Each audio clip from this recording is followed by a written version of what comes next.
Hello student, আজি আমাৰ হাতত আছে কাছাৰ ডিস্ট্ৰিক্টৰ সেকেন্ড ইউনিট টেষ্টৰ ইংলিশ কুৱেশ্যন পেপাৰ। তো বহুতে বিচাৰি আছিলা কাছাৰ ডিস্ট্ৰিক্টৰ ইউনিট টেষ্টৰ প্ৰশ্ন পেপাৰ বিলাক। তো এই পেপাৰখন তোমালোকে ভালদৰে প্ৰেক্টিছ কৰা। পেপাৰখন বহুত ইম্পৰ্টেন্ট হয় আৰু ইমানো টান অহা নাই, অলপ সহজে দিছে। গতিকে তোমালোকে প্ৰশ্ন পেপাৰখন ভালদৰে প্ৰেক্টিছ কৰা।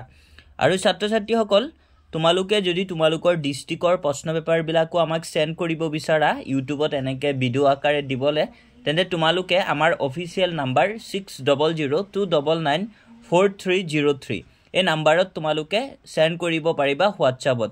অলপ ফটো বিলাক ক্লিয়াৰকে তোমালোকে ফটো উঠাই পিছত আমাক সেন্ড কৰিবা, তেতিয়া আমি ধুনীয়াকে তোমালোকৰ প্ৰশ্ন পেপাৰ বিলাকো ভিডিও আকাৰে দিব পাৰিম। আৰু ছাত্ৰ-ছাত্ৰীসকল এই প্ৰশ্ন পেপাৰ বিলাক যদি তোমালোকে ভালদৰে প্ৰেক্টিছ কৰা তেতিয়া তোমালোকৰ কিন্তু আগন্তুক প্ৰি ফাইনেল এক্সামৰ কাৰণে বহুত হেল্প হ'ব। আৰু লগতে তোমালোকৰ ফাইনেল এক্সামতো এই প্ৰশ্ন পেপাৰ বিলাকৰ পৰা কিন্তু বহুত প্ৰশ্ন কমন আহিব পাৰে। গতিকে আমি বাৰে বাৰে কৈ আছো যে তোমালোকে এই প্ৰশ্ন পেপাৰ বিলাক অলপ ভালদৰে প্ৰেক্টিছ কৰা, তেতিয়া তোমালোকৰ বহুত এটা উপকাৰ হ'ব। আৰু ছাত্ৰ-ছাত্ৰীসকল তোমালোকৰ যদি কিবা ডাউট থাকে তেন্তে আমাক কমেন্টছত সুধিবা, আমি তোমালোকৰ ডাউট বিলাক ক্লিয়াৰ কৰিবলৈ ট্ৰাই কৰিম। আৰু আজিৰ ভিডিওত তোমালোকৰ বাবে এই প্ৰশ্ন পেপাৰখনে লৈ আহিছো, গতিকে তোমালোকে প্ৰশ্ন পেপাৰখন ভালদৰে এতিয়া চাই লোৱা।